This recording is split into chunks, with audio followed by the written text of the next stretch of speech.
microphone. Whatever. Yeah, imagine that, having to hit unmute to talk into the mic. Well, no, I was talking to the mic. It was asking for a test. I was trying to test. I thought unmute was for actually talking and speaking into the chat itself. I don't know.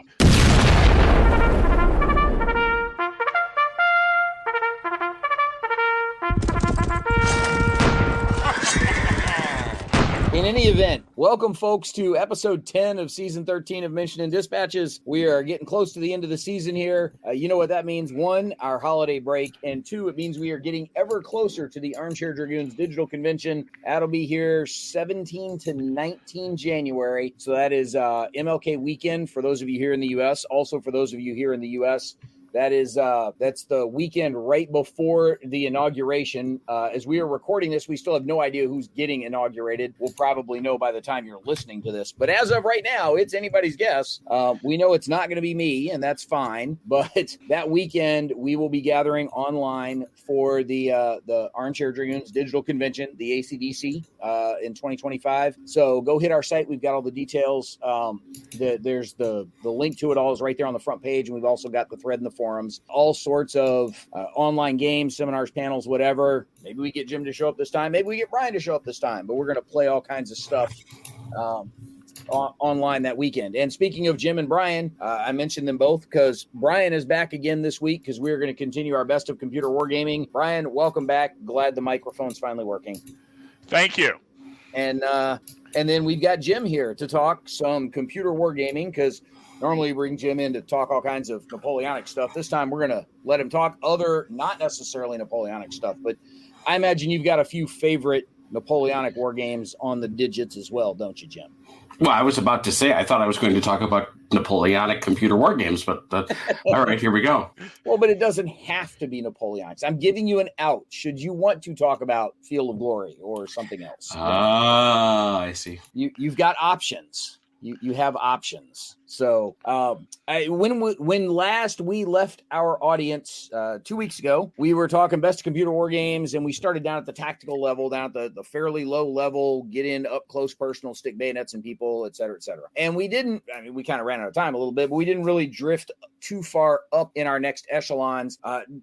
Tonight, we're going to start at the operational level. We might make it to some strategic level stuff. I'm not holding my breath. We might get there. We might not. We'll see. But Jim, I am sure you have a favorite operational level computer war game, one that you think is sort of a best in class, and I have no doubt that it's going to feature a short Corsican. I'm sorry, I missed the last bit. You have no doubt that it's what? Going to feature a short Corsican. Oh, a short Corsican, yes. I thought he said foreskin. Well, so did I. It's a PG-13 show, guys. Come on. Okay. We heard what we heard, man. I'm not going to apologize for what I heard. Somebody's going to be listening to this on their commute, and they're either going to pull off onto the shoulder, or they're going to be laughing uncontrollably on the metro, and people around them are going to wonder what's going on. Yeah, gosh. No, I didn't know you were going to break it down this way. I won't say I prepared a list, but I do have some notes. And I guess if I were recommending, and so you're looking for best in class, right? Well, some of your I would assume that some of your favorites you would think are the best out there, right? Okay, yeah. To me, I would first and foremost, pretty much at that level, I would say no matter what, I'm going to recommend the Decisive Campaign series. All right. The best one I think is Barbarossa, but there are a number of others that are in that series and are equally worth checking out. They come from VR Designs. They're shared out to the world by Slytherin, and honestly, they've fallen. I don't know if I can say disfavor, but they're not something that comes up a lot when you talk about war games. Period, and I think that's a little weird.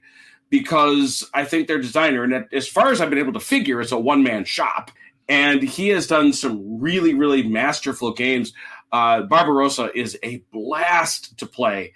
and it gives you all sorts of really fun things to do in addition to just moving the soldiers around. One of my favorite pieces of it, if you are playing as the Wehrmacht commander, Hitler is constantly sending you missives saying, well, why haven't you been attacking here? Or why are you so far in advance there? And you're thinking, and you have the choice. Do you tell him to pound sand and lose favor? Or do you do the thing he wants you to do, even though you suspect it's probably not the best thing for your army? So it's a lot of fun choices. This has also come out as Ardennes Offensive, which I do believe is the most recent. And then he has a science fiction version known as Shadow Empire that's all sort of part of that same family. But from a purely historical perspective, any of the decisive campaigns, easy to recommend. Very, very clean interface, very accessible. And I just went and checked, and that's right, it's available right now all the way through November 11th. So I don't know if we're going to beat that to press. No, but all the way to November 11th, it's available for 50% off on Steam, a steal at twice the price. So while that may not make it, this podcast won't get released until after that, but we will get it included in Tuesday Newsday in time for people to maybe take advantage of that. Awesome. So it is in the past as folks are listening to this, but we are hoping that folks were able to see that and take advantage of it. I think one of the reasons the VR design stuff has fallen out of prominence a little bit is it's been a while since there's been a true decisive campaigns game released. Shadow Empire is a VR game, but I think it's more of a sort of a tech futuristic 4X-y kind of thing rather than a true sort of military campaign style game the way the Barbarossa and Ardennes games are. I think weren't there two Eastern Front games? There's Barbarossa, and I thought there was another one. I thought there were two Eastern Front games. There's Barbarossa. I've got them all in my Steam library. What am I talking about? If only we weren't sitting in front of a space age device that allowed us. Yeah, that would let us look at all their games. Oh my goodness. There we go. Yeah. Oh, this game is so good. Warsaw to Paris is a blast. Right. Warsaw to Paris is a blast. Case Blue. That's the one. I've played the grand campaign in that one all the way through. Case Blue is so good. And might indeed, did I review that? Now that I'm Once Upon a Time at a Website Far Away, Jim Cobb reviewed it. Yeah. Well, and I think part of the decisive campaigns games, one of their points of differentiation, I guess the best way to phrase it, is not just the actual, move and shoot and blowing stuff up kind of, unit management on the front line sort of thing, but there's a significant personnel management layer up at that higher command level where you mentioned the missives from Hitler where he's sort of bugging you to go do stuff, but you also have sort of your next layer down of commanders that you're managing some personalities as a part of it all as well, right? I mean, yes. That's part of what you've got to do is this guy's better at this, so he should really be over here. But if I do that, I'm going to piss off somebody else that would rather be over there instead. And he's more politically connected. So I got to be nice to him also. And so there's a significant level of people management in addition to force management that you've got to deal with. That's absolutely right. And the other thing is, and I should not neglect this, even though I typically am not a solo gamer ever, this is known. I'm told by those that it had a really, really good AI, and gave you a real good fight. Yeah. That it did. You talked about Shadow Empires. I didn't even realize that they did that game as well. But looking at it visually, it makes sense now. But have you guys delved into that at all? Because usually I can pick up a game pretty quickly, just going through the motions. Shadow Empires, it's on a different level as far as complexity. It just from you basically create a planet to do your fighting and whatever, build your empire on at the very beginning of the game, and that in itself is very complex. And then you get into the game itself, and you start to see everything that's going on behind the curtain, and oh my, there's a lot of stuff going on in that game. Yeah, that's the thing. Shadow Empire is almost more, like I said, it's more of a 4X kind of thing. It is a futuristic technology level than Earth currently, but it's still, as I recall, like this isn't a space 4X game where you're like trying to settle lots of other worlds or anything. You're kind of stuck on your one planet, like you said, Bryan. You got to build your planet. The gentleman whose screen name in our forums is Undercover Geek.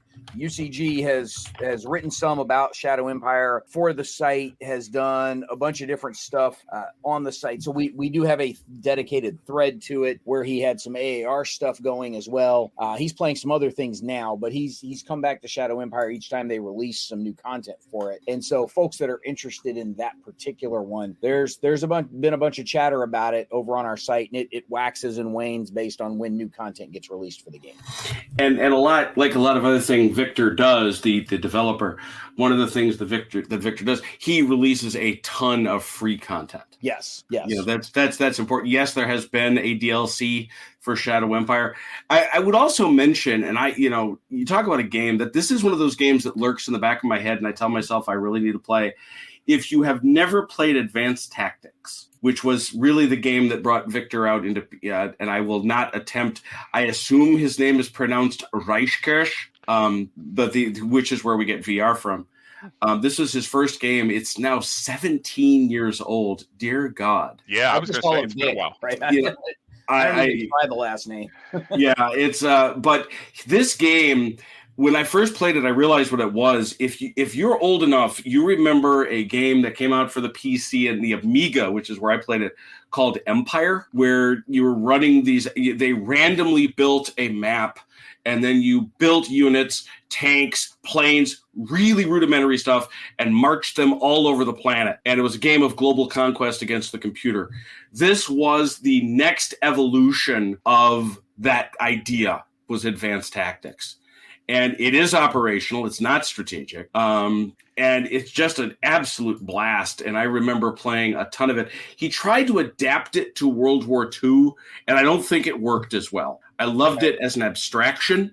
And then he took the same ideas and they became the Decisive Campaign series, where they achieved their apotheosis and especially Warsaw to Paris and Case Blue, best in class. Buy them. Very cool. He also did a mobile one that was the Small General that I don't think is current in the Google Play Store anymore, but there were a couple of different Small General games that they're World War II flavored, but it's kind of like Columbia's Victory Blocks of War game, right? It's World War II flavored, but it's very generic. It's not based on historical specific events for the original Small General game. And then he came out later with a specific historical one that I believe was an East Front game, but I don't think either of those are current in the Google Play Store anymore, which is too bad because they actually had a pretty good interface for mobile with some drag and drop features on the basic hex grid, and it wasn't a bad set of games. They weren't. There's only so much you can do with a mobile game, but it was a solid hex and counter war game on a mobile device, which was pretty cool. Not a lot of those floating around out there.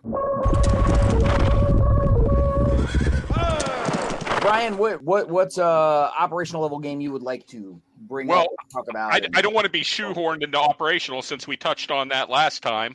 We got stuck on tactical the entire time. That's not true at all. I actually brought up decisive campaigns and such, and Fields of Glory 2 was brought up. Bring up Field of Glory, and I brought up decisive campaigns. So we touched on operational. So I was prepared for strategic tonight, but I could throw an operational out there. What do you got? What do you want? Do you want operational? If we're going operational, I'm going to go with Flashpoint Campaign Southern Storm. All right. It's their latest iteration of their system. It is a modern operational level war game. Your Soviets versus NATO. It covers the British forces, West German forces, United States forces. The cool thing about it is you give your orders to your units, and then they pretty much carry it out based on a time frame of a clock going in the background. It works really well. You don't select what units that your units are going to shoot at. They automatically decide that, which is good it's improved greatly compared to what it used to be when your tanks would shoot at jeeps 7 hexes away and not shoot at the tanks 2 hexes in front of them. They've greatly improved upon that, and it's just a great game overall, and probably the best that you can find at that level for that type of conflict. I'm afraid I must rebuke you for your criticism of their AI, because I earned my official I earned my official title with the Armchair Dragoons from the AI in the predecessor to Southern Storm.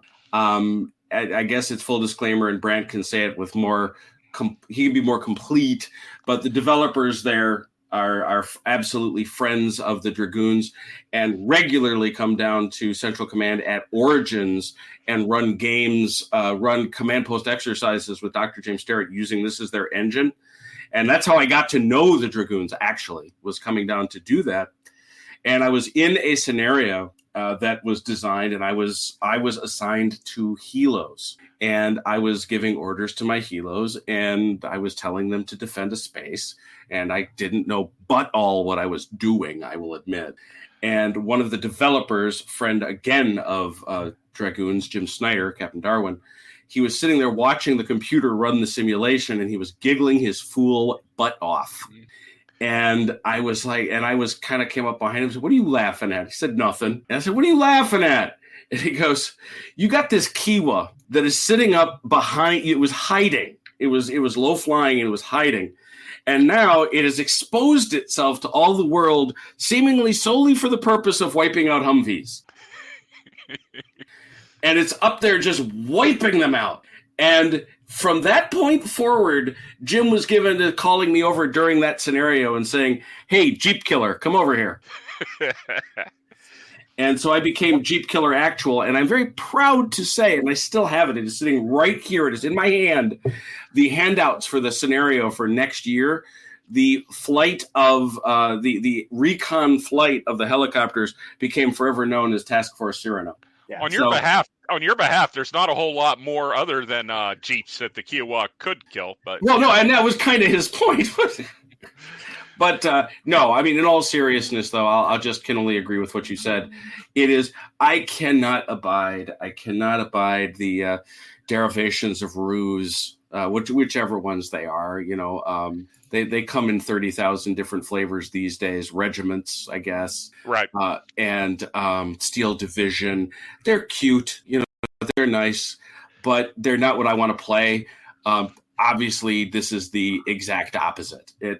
It gives you so much more, and it's so much better. Flashpoint Campaign, Southern Storm, another one that if you want to understand where the art of wargaming can take us, you can't do much better. Yeah, the command post exercises long ago, before we ever even had the Wargame HQ, and it was just us running those sorts of staff war games in the Origins War College. We used the original Flashpoint Germany game that evolved into Flashpoint Campaigns, and then Southern Storm is the second game in the Flashpoint Campaigns series. And the dev team are in large part a good chunk of the coaching team that executes those.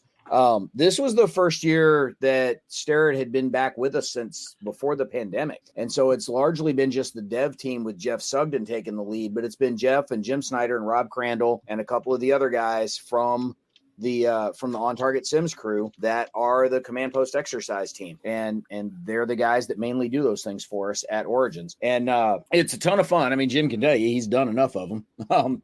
There's video evidence of him doing a couple of them. There is. Although not the Flashpoint Campaigns. That was Correct. The Persian Incursion game. But we've been doing those things for close to 15 years now. It was funny this past year to see some of the kids get together, and of course we all still think of them as kids, even though Snyder's oldest daughter is in her mid-20s at this point. You know, that they've just been around the Wargame HQ together for so long doing these things that we've all watched the kids grow up together.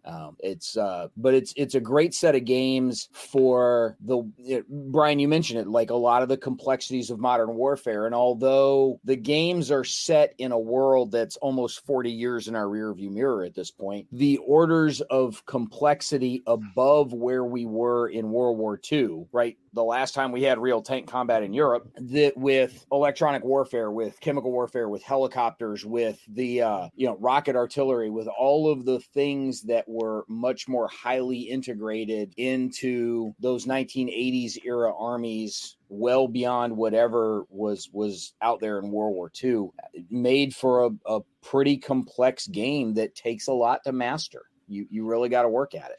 So, Bryan, what else you want to throw in there on Flashpoint campaigns?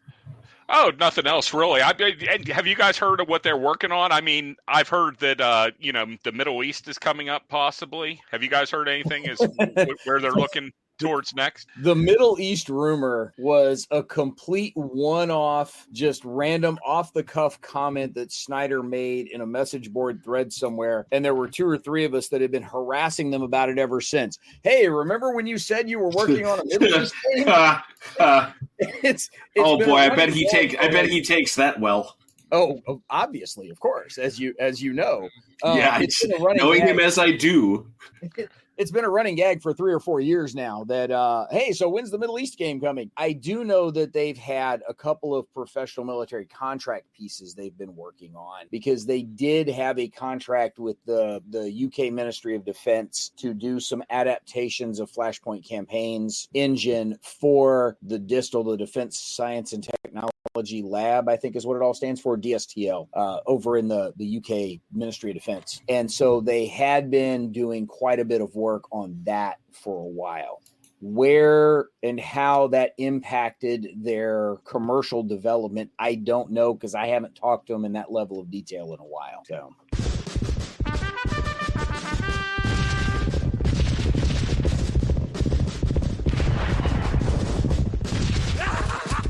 All right, Jim, what else you got at the operational level of warfare that you would like to talk about for cool computer war games here? Yeah, I'm going to throw it out there, and I always do, and I've talked about it before, and of course it has to involve Napoleon at some point. I am not the world's biggest fan, as we have discussed. We've talked about it the last time that Bryan and I got together, of Hearts of Iron and games like that. And we went into a lot of the reasons, and I'll spare you them here. But one of the things I always like people to look at when they say to you, okay, well then what would you like? 2018's March of the Eagles, okay, from the exact same group, from the exact same folks. It is an abandoned game. It doesn't get picked up anymore. But what it does is it takes Europa Universalis, because that's really the engine it's based off of, and strips out all the stuff I don't want to do. It gets rid of all the economy stuff. It gets rid of a lot of the politics and a lot of the other stuff. And it gets rid of the soap opera that is Crusader Kings. And instead, it gets you down into the nitty-gritty of organizing and marching a Napoleonic army. Now, if you play this against the AI, the stupid will happen. I understand that. If, however, you play it the way all games should be played, which is against a fellow human, you can get some really interesting and exciting Napoleonic battles that feel like the period. And if there's something squirrely that happens, it's because, hey, the players decided to do it. I.e., France allies with Russia and sticks to the alliance, or France allies with Britain and sticks to the alliance. Now, that's actually somewhat harder to do in the system. But March of Eagles, again, it's stripped down, it's focused. It's not perfect. I would never pretend that. But I've had a bunch of multiplayer online sessions of this game. It's available for near nothing. I mean, what does Steam tell me it costs me? Yeah, it's $20 full retail. It is actually a quite good, if imperfect, Napoleonic operational game. I will say, because I suspect there's at least one person out there thinking it, I prefer it significantly over the Aegeid Napoleon games, which I don't like. Yeah, they never got those. They never got them right. Nope. The concept is great. I don't think the engine itself was up to speed in order to carry out, their vision, which we see that with a lot of games. Yep, you could well be right. Yeah. I guess, Jim, when you're talking about playing against the AI versus playing against other folks, is that one that scales well multiplayer, or are you inherently just a 2-player game and you just got to figure out which 2 countries? Oh, no. It's a great multiplayer game. I think I played it with as many as 6. And so the inevitable follow-on question becomes, how, if at all, is that multiplayer managed? Can you go synchronously? Is it all async? Is it it's synchronous play. It's a real-time game, so it's synchronous play. Okay. Well, see, that interests me. The only thing I would like is, to have some agreement amongst the players that we pause like every, week or so, depending on what type of time frame or every month, whatever. You know what I mean? To just have a little bit of a break to actually, plan some stuff out instead of the clock continuously moving like it does in those type of games. Yeah, no, and that's certainly something that can be worked out. Although I will say, what I've typically done is we've agreed to basically slow the game down at certain points, because you typically want to play March of the Eagles at a higher rate of speed, because it can take a while for those Napoleonic armies to march. So what you do is you just slow it down to 1-time speed, which is usually slow enough for folks to send their nefarious communications and do all that sort of stuff. So instead of March of the Eagles, it's the shuffle of the Eagles. It's the ponderous plodding walk of the Eagles. Yeah. Are these in any way related to the Flight of the Eagles games? They're not. If they were, that would make them even better. Oh my God. Yeah, my beloved Flight of the Eagle by Didier Louis, who, it's funny. I for those who don't know, we have obviously run through the forums, through the website. You've seen the write-ups of the Flight of the Eagles campaigns we've done over the years, Napoleonic operational gaming. There we go. And you've seen those. I've gotten to know the author, Dr. Didier Louis, because of questions I've asked him, annoyed him with, etc. And I said to him a couple of years ago, I said, well, so when are you going to finish? When are you going to finish the rest? He said to me, Jim, have you checked all 3 volumes? I've done all of them. And I went, oh, so you have, but I wanted more. No, regrettably, they are not the same thing.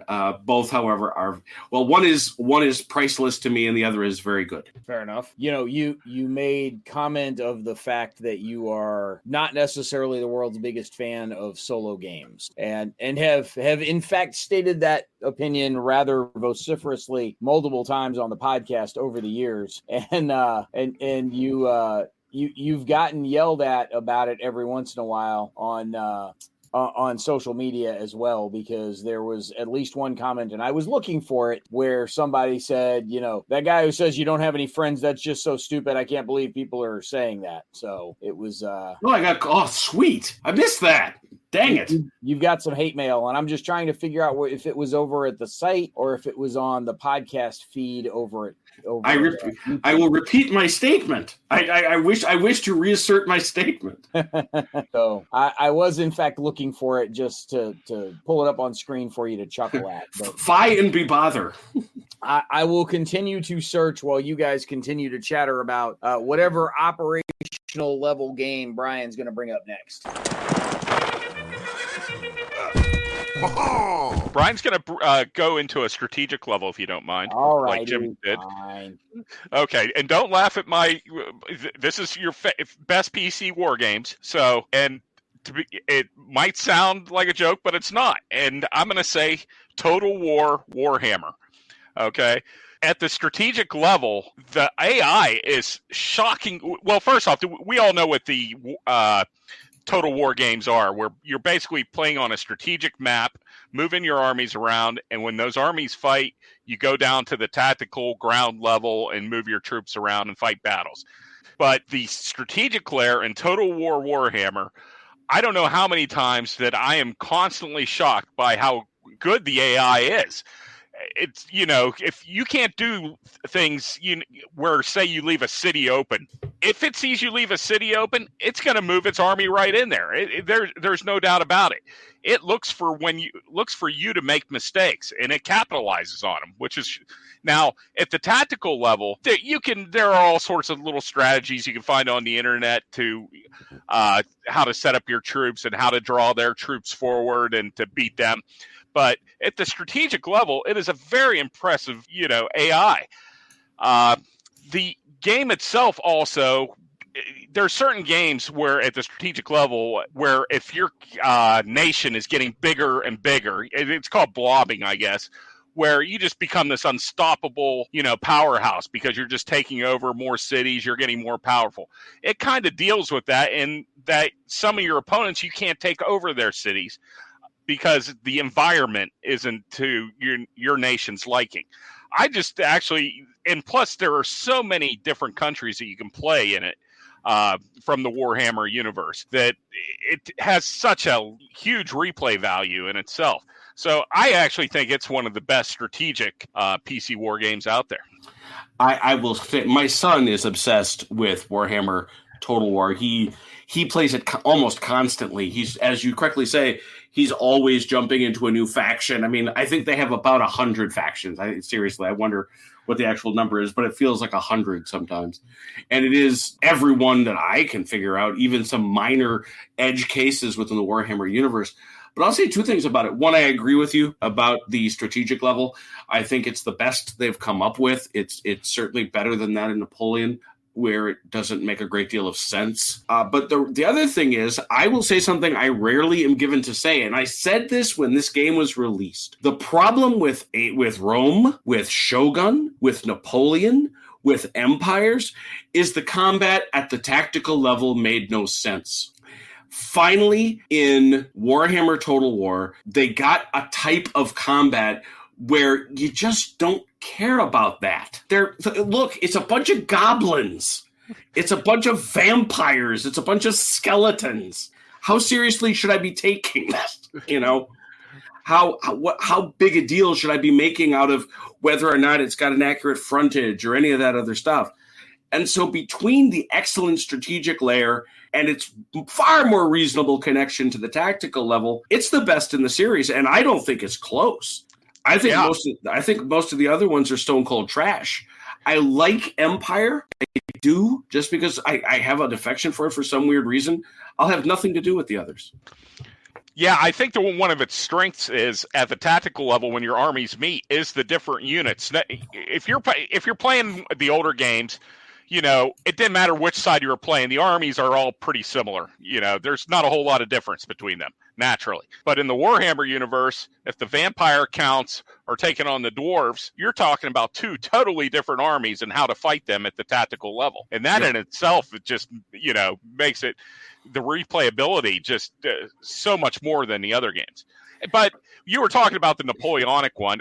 It's one of those games where there's just so much freaking potential that was never reached that you just wish you could combine some of that with some other games and, make a Franken game of the Napoleonic Wars that uses some aspects of the tactical battle, but improves upon them. Yeah. And look, I've said about the Napoleonic game that it's got this amazing gestalt, right? All of the pieces come together in that, the formations make no sense. The frontages make no sense. The maps make no sense. The troops make no sense. But then you watch it and you go, oh, but it's so pretty. It's so cool. Why can't you not suck at every other level, Well, it is entertaining to a certain point.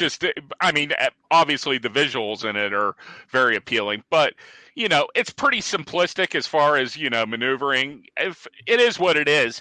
Like I said, for somebody like me and you, we want some more meat on the bone, and it just doesn't give you that. No, it sure doesn't. We've already made mention during our last Best of Computer Wargaming episode that we will look in the spring to have a one episode dedicated just to the Total War series. We'll bring Gus in for that one because he's played them all at some point. And Jim, if you want to come back and talk all kinds of smack about Total War stuff, great. If you'd rather avoid it because all you're going to do is talk smack about Total War stuff, also great. Well, there you go. But I think we'll probably end up having at least one episode dedicated to nothing but the Total War series as a part of that. So we will come back around to that one.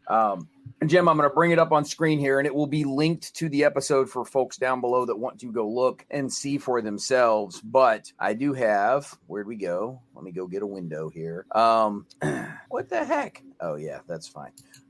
This is, come on, share the screen. Why is my screen not sharing? I'm waiting. My breath is bated. I want you to know. There it is. There it is. There it is. It's the one down at the bottom. As soon as I heard the ridiculous ragging on solitaire games. Nice. This is on YouTube.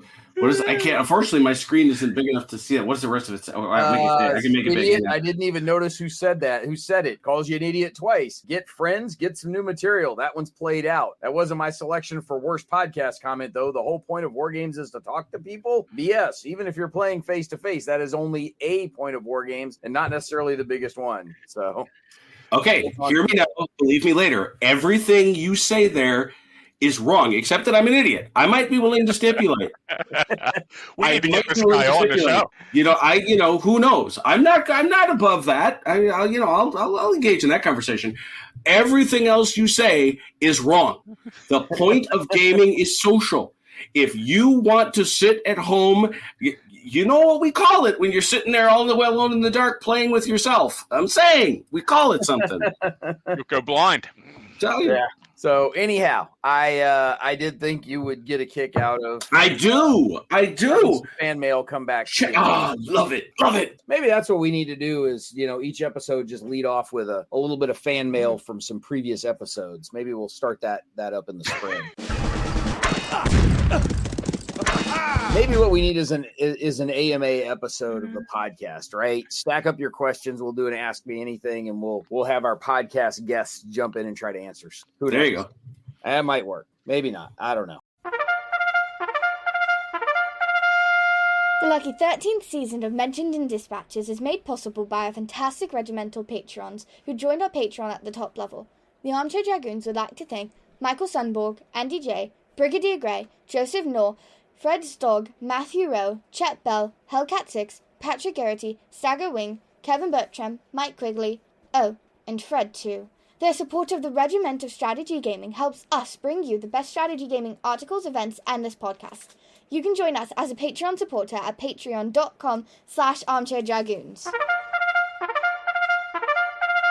As we're looking at some of the different operational level games, one of the things that I did want to ask you guys about in particular, there seems to be two different, very different approaches to the way in which games are presented on the screen as players are playing. And in part, I think it's related to the design traditions that the designers and publishers come out of. Because on one hand, you have what are essentially hex and counter games on screen. Whether you've added some snappy animations or some new user interface tweaks or whatever, things like Wargame Design Studio, largely that's a board game being played on a PC. And Jim, you've played enough of them that you certainly know, but whether you're using the 2D interface or the 3D interface or however you want to approach it, I mean, it's a board game on the screen. Same thing with Flashpoint campaigns. The command ops games, even though they can run in real time, are essentially a board game on the screen. The flip side of that is when you've got, mountains of animated figures running around and, every battle looks like a scene out of Braveheart, that's almost sort of starting at the first person shooter level and scaling up. And at that point, the fidelity to historicity for the uniforms becomes a big deal, right? That's where we get into our joking about whether or not the buttons are round or square. That's where the uniforms, the look, the feel, the sound, the clashing of, mass waves of people and all that stuff start to come in. Jim, I'll start with you on this. In terms of the way in which the game is presented to you on screen, I think probably has a lot to do with the type of game you're expecting to play, whether it's more of a turn-based, slower, perhaps more ponderous, but more introspective approach to how you're fighting the battles versus the more arcade-driven, real-time, hack and slash sort of thing. Give us some thoughts on kind of compare and contrast those two different approaches, especially as you scale up to that operational level and it's not just like first person shooting. Sure. Well, I mean, take the example that I gave earlier, which is regiments or ruse or war game European escalation versus Flashpoint Campaign Southern Front. They cover exactly the same territory. Well, actually, war game European escalation does, as does Regiment, I think. Yeah, Regiment does too. They're both covering the exact same ground. You will not confuse those two. You know, they come at you with an entirely different viewpoint, an entirely different approach to the game and what's expected of you. Not just because it's hex encounter versus 3D, not just because it's a simple splash screen and a little bit of music, as opposed to an elaborate pre-produced video sequence with a whole lot more glitz and glamour. But I think even down to the modeling of something as simple as command and control. You know, for example, one of the things that Flashpoint Campaigns does, and I think it's the only one, you'd know better than I do, the only commercial game that does this, it actually models the OODA loop. It's not the only one, it's just one of the better ones. Okay, there you go.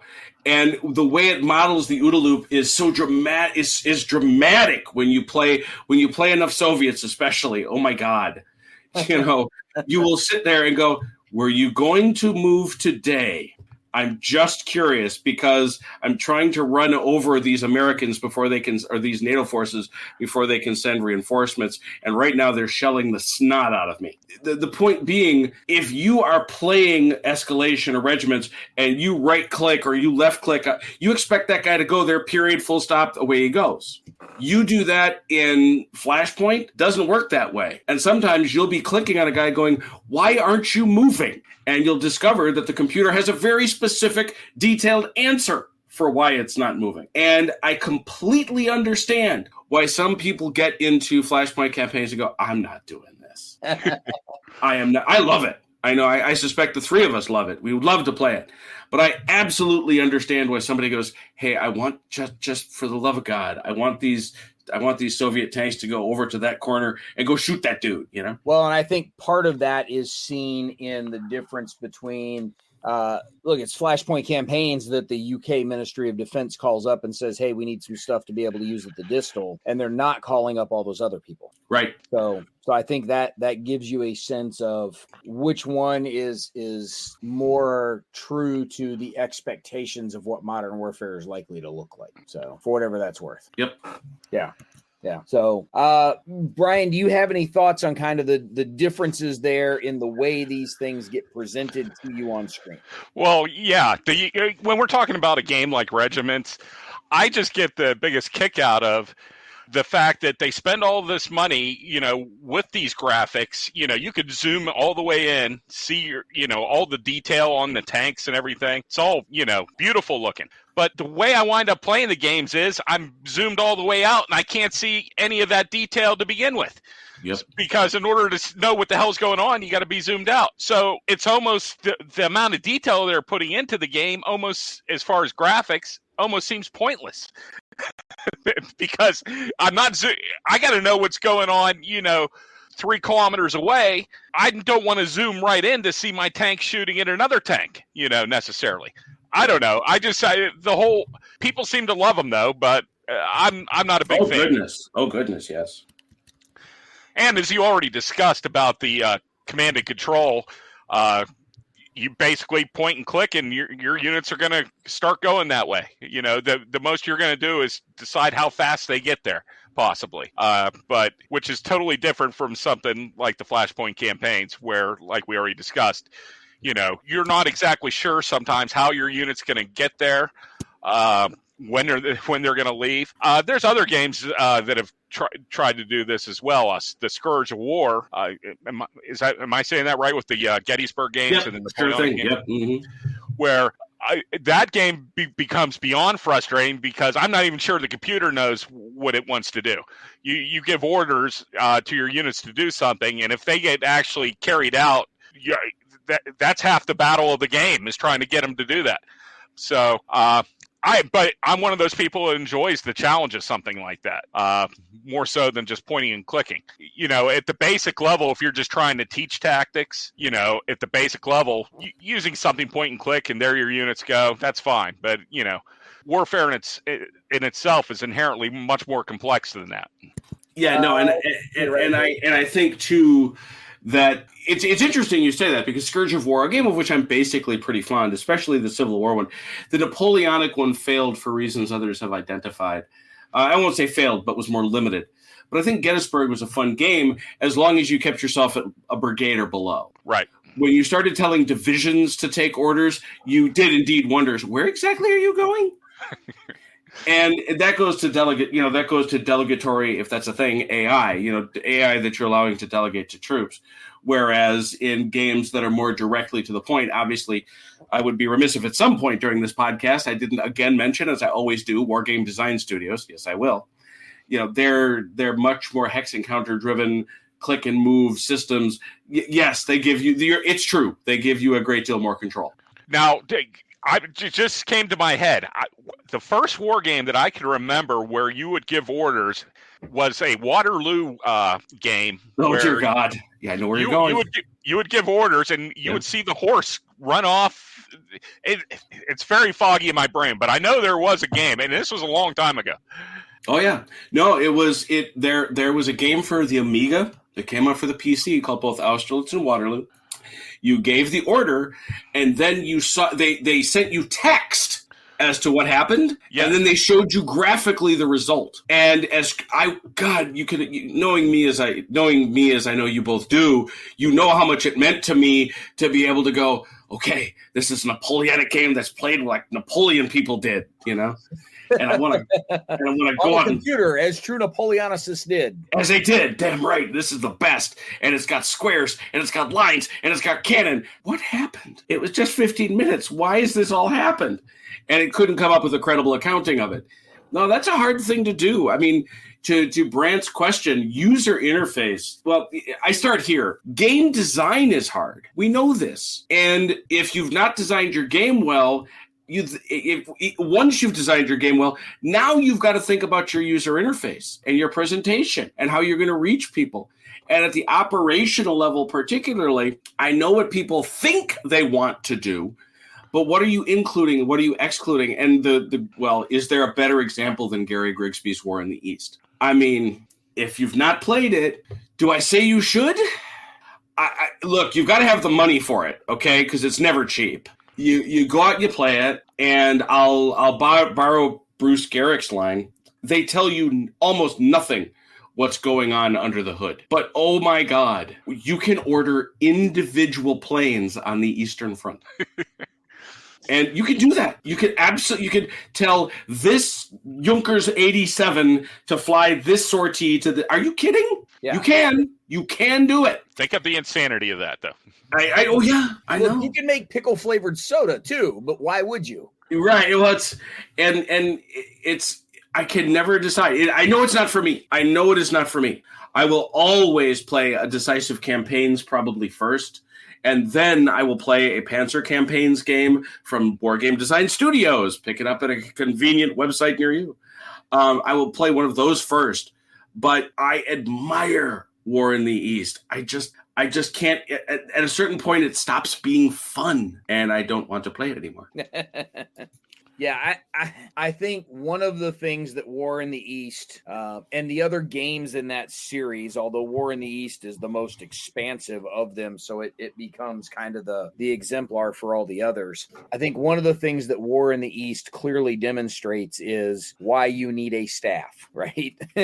Yes. You shouldn't have to be micromanaging all that. You go tell your whatever your loggy that's in charge of ordering airframes, go get me these to do this, right? You go find your air support officer or whoever it is and say, go take care of this for me, and then let them go take care of it. And to an extent, like that's exactly what the decisive campaigns games give you in building that staff of, hey, you got to put the right guys in the right place so that when you say go take care of this, that they take care of it the right way and they don't just go start, like stealing airplanes from people. That it's a matter of how much of what level of micromanaging do you really want to do. And and how much do you want to drive yourself nuts trying to do it? So, and how much of that do you need to feel that verisimilitude that grabs you by the throat and says, "Yes, I am Shukov," you know?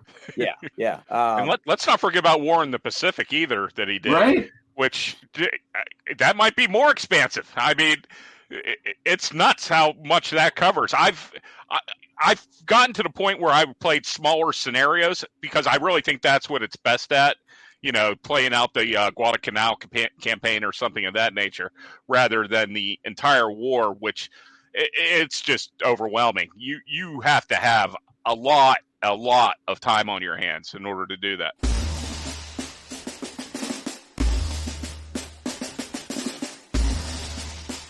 I have been on the record in multiple places saying this over and over, that people need to not confuse granularity with realism.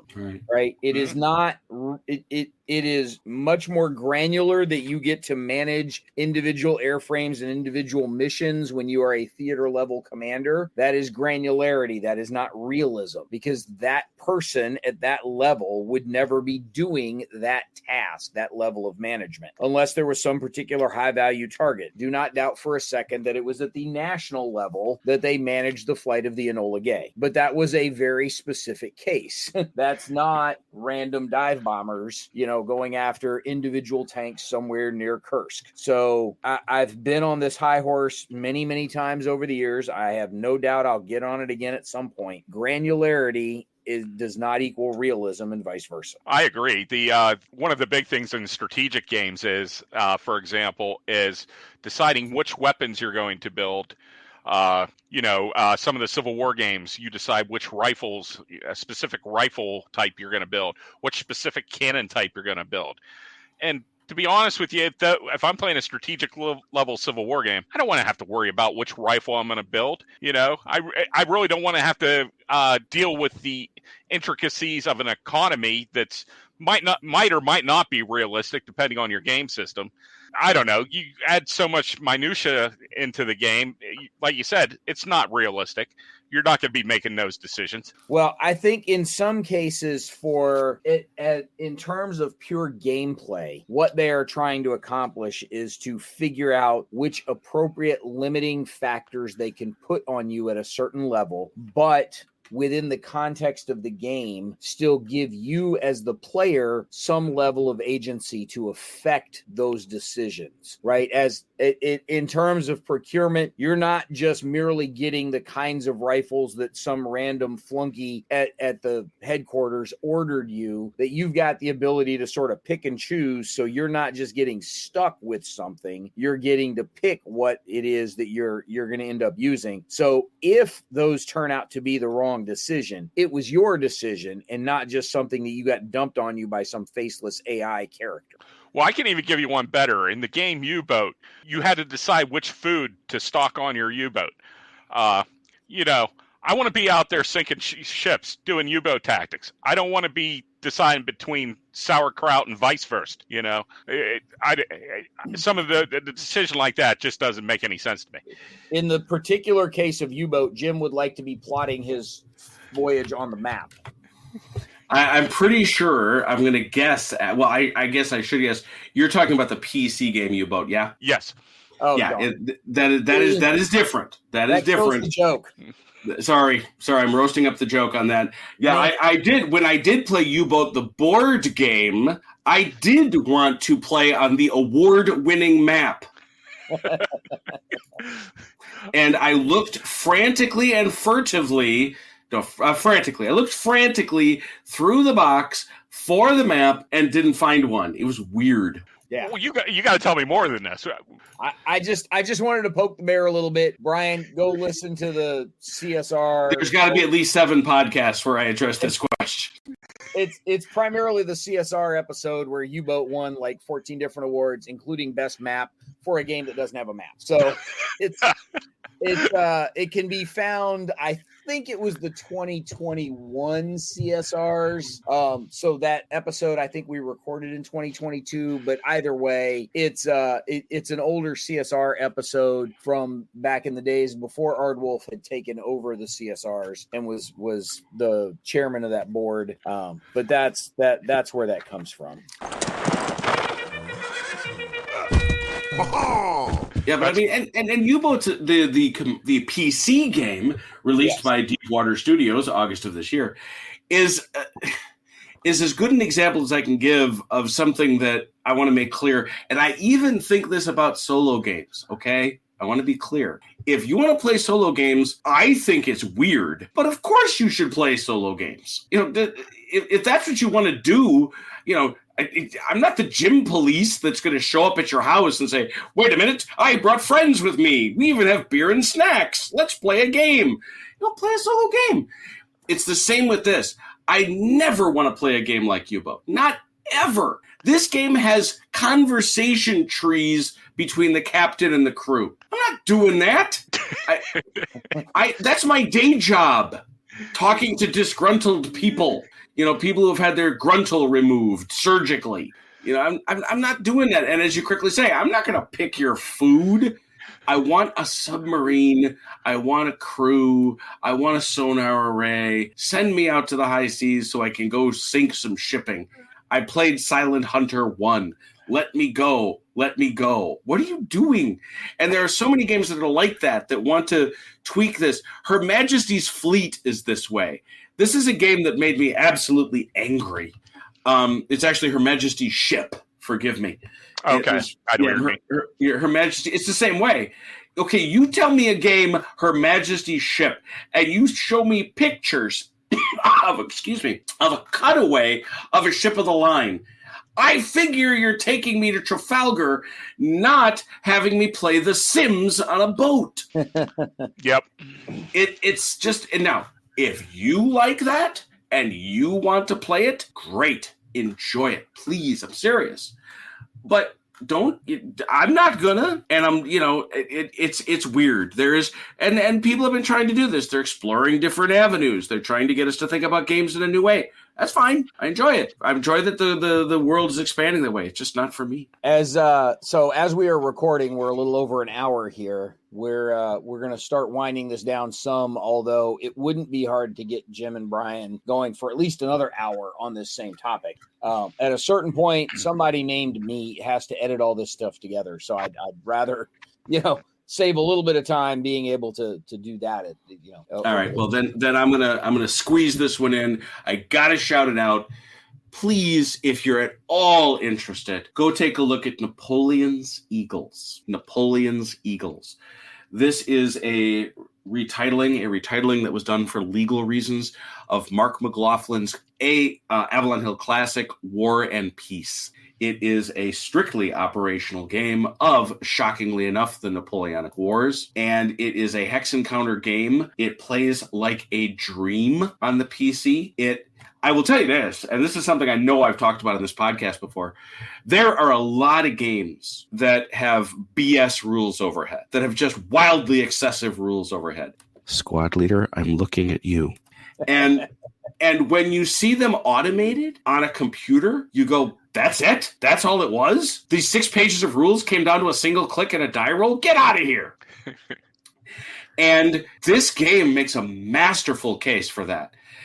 You can play it. You can actually play it on remote play, so it is quite capable of live multiplayer. And I will tell you, for a game that has, I don't know as it has taken the world by storm, but for a game that is available for the scant price of $35 new, they do constant updates to this thing. Little tweaks, making it better, installing AI. It's a great game. It just is. And it's a great way to play out the Napoleonic Wars. It's based on War and Peace 6th edition, the edition that came out under Kickstarter, and I believe both Gary and I have. Came out last year in August. Definitely, please, operational game, Napoleonic game, Napoleon's Eagles, Game of the Napoleonic Wars. That's a dumb title. But they had to change it for legal reasons because War and Peace was spoken. Yeah, would Napoleon's Eagles have been a game about the 7 Years' War? I mean, I don't think so. I don't think the colon there really. I wasn't led astray by the two words. I was not. It strikes me as that's the similar expression to the folks that talk about 7 a.m. in the morning. Right. Yes, exactly. So that's just sort of how it jumps out to me there. So, Bryan, you're going to get the last word on this one. What is one last game that you would like to highlight as one of those best ofs and why for here at the at this operational or strategic level of computer wargaming? Well, I guess at the strategic level, the last one I can even think of at the moment is War Plan. It plays like if you go back to the old Avalon Hill Third Reich game, it looks a lot like that. It plays a lot like those games. It's got, for what it is, it's got top end graphics that display. You want to talk about a great map? It has a great map, and it's really a great game to play. The AI, little suspect, but overall, if you're trying to get that feel of playing a board game at a World War II board game at the strategic level, this is the closest you're going to get to playing something like that. It's one of the best. As long as you can, the downside of the game is the naval rules, okay? The naval rules, I'm still not sure what the hell. I read the rule book 3 times over and, played the game multiple times over. I'm still not sure what's going on as far as naval combat or supply through the seas. But other than that, it's a great game. Other than all these things I hate about it, it's a great game. Well, it is the war in Europe, which isn't as, naval warfare centric as the Pacific War, which there also is a War Plan Pacific. What is the title for that? I'm not exactly sure, to be honest with you. The Pacific version of that game. War Plan Pacific. There you go. Yeah, very original. So I haven't played that yet, but like I said, the naval rules over in the European campaign, I'm not sure how they work at all. And hopefully he made some changes to War Plan Pacific. But just like I said, if you're trying to play a Third Reich style game, Avalon Hill, World in Flames style, this is about as close as you're going to get on the PC. Sure, we can go with that. So with that, we'll go ahead and wrap this episode up. As we start to wrap up the rest of this season, we do have an episode on Space 4X games. We're going to bring Sam back and have some conversation about that. We are going to talk to some of the folks coming back from SD HistCon and have some conversations with those guys about what went on with SD Hist, and if we can rope in some of the guys from Bados or Foxconn or Compass Expo, because all 4 of them are happening on the same weekend. There's 4 wargame conventions on the same weekend. We'll try and rope some of those guys in. And so, as we're winding down this season, that's what we're looking at. Again, a second plug for the ACDC, our digital convention that we do in January every year. If you get a chance to join us for that, please do. Either as a GM, if you'd like to volunteer your time, or just as an attendee, come, join us and play some games and check out some cool panels. We'd love to have you be a part of all that. Otherwise, Jim, thank you very much for joining us. Appreciate you being able to come back this time. And Bryan, thank you for being here again. There's been a whole lot of you this season, but it's been a lot of fun having you here. So thank you. We appreciate it. Thank you. Entirely my pleasure. And audience, none of this, well, I mean, it still happens without you, but none of it is enjoyed as much without you here to listen to us. So we definitely want to thank you guys very much. We appreciate it. And we'll catch you next time on another episode of Mentioning Dispatches.